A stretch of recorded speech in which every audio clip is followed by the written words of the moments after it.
Our special shout out here. We've been joined by PaulAmy, very distinguished journalist, VFL writer. Paul wrote a great piece the other day, which was on the Herald Sun website about the late Ron James, a genuine football tragedy. For those who don't know about Ron, he played his first senior game of footy for Williamstown in the 1985 VFA Grand Final at the age of 14. Yes, you didn't mishear me, 14. Went on and played for Footscray for, I think, 2 or 3 seasons under Mick Malthouse. Was all set for a breakout career when Terry Wheeler became coach of Footscray, and tragically on New Year's Day 1990 died in a water skiing accident. But Paul wrote a lovely piece about Ronnie James. So well done, Paul, and thanks for joining us. We're also reminiscing on Twitter with a couple of former colleagues of mine about some VFA Grand Finals of the past, including the famous Billy Swan Williamstown win in 1990, in which I perhaps infamously almost got arrested. I was an idiot.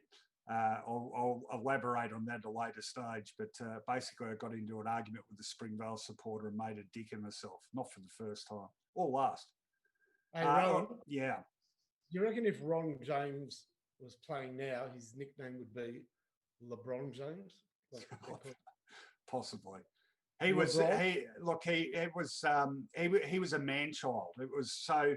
I was covering the VFA for the Sun News Pictorial in '85, and after the game, went into the rooms and interviewed him. And he was 14 going on 20. I was 20 and he looked older than me. He was incredibly strongly built and sort of had a bit of facial hair going on and stuff. The funny thing about that was that the day before, I'd been on the Could Have Been Champions with Tony Leonard, Phil Cleary and George Stone doing the VFA segment. And Ron James hadn't been picked to play. Oh, he had been picked, but not in the published side. And someone rang us with the tip-off about it, saying, I'm telling you, this 14-year-old kid's going to play in the grand final. We all sort of laughed about it, you know. Anyway, he ran out and played, and he played a pretty good game, had about 15 disposals, kicked a goal that he got pinged for running too far. Great grand final too. Sandringham won in the end by 6 points, and a big crowd turned up that day out of nowhere too. I remember it was around the 20,000 mark down at the Junction Oval. So memorable. It was a great comp of VFA back in the 70s and the 80s. Who'd you barrack for in the VFA, Finey? I was a very hardcore Caulfield supporter. Oh, yeah, the Bears, yeah.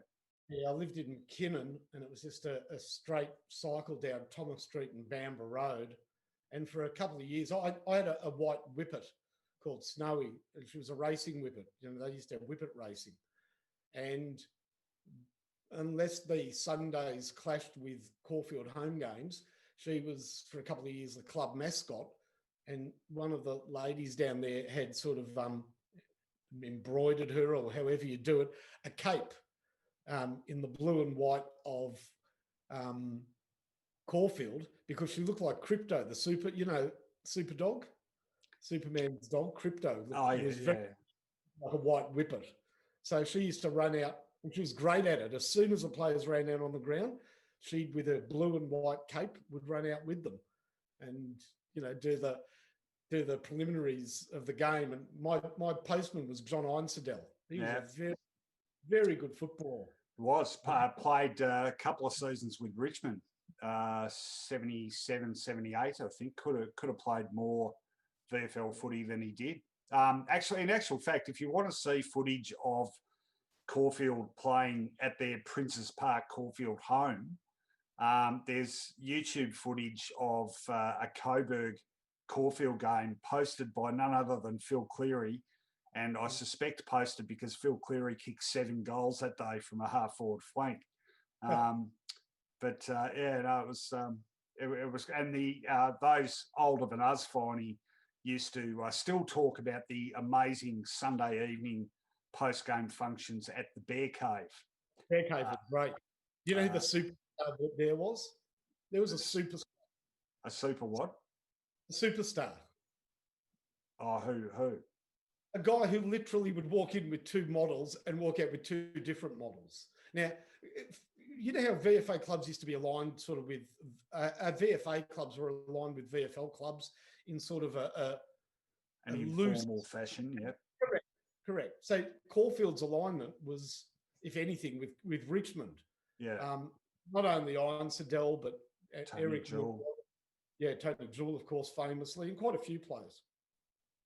So the Richmond players were front and centre at the Bear Cave. You should have seen Marty McMillan. McMillan. Oh, mate, he was a good-looking rooster. He had good-looking women, and he used to wear, you know, Arthur Daly had that full-length sort of camel hair jacket. Yeah. He had one of those, but it was like leather trimmed. You know, he was the Mac Daddy of Caulfield on a Sunday night. And there are a lot of jockeys used to get there as well. Gee, they were in a various state of disrepair. Well, Marty McMillan, I don't know why I remember this, but one of the unfortunate Richmond players of the early 70s not to play in a premiership actually played in the 72 grand final. They lost to Carlton, but didn't play in the 73 or 74 grand finals.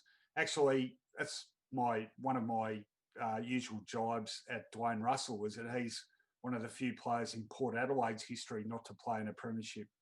Though he did play in the famous 1984 grand final, they lost to Norwood when Norwood won the flag coming from fifth. Now, I've just been reminded. I've got to tell you the most amazing person I saw at the Bear Cave. Okay, who? Where I turned around to somebody and said, "Is that?" And before I could finish the sentence, they said, "Yep." So deep in discussion with Kevin Goss was Sir Garfield Sobers. Funnily enough, I had a feeling you were going to say that. I've got no idea why, but why? Yeah, Sir Garfield Sobers. Yeah, well, Gary Sobers played at East Malvern in the sub district, or yeah, I'm pretty sure he played for East Malvern for a couple of seasons.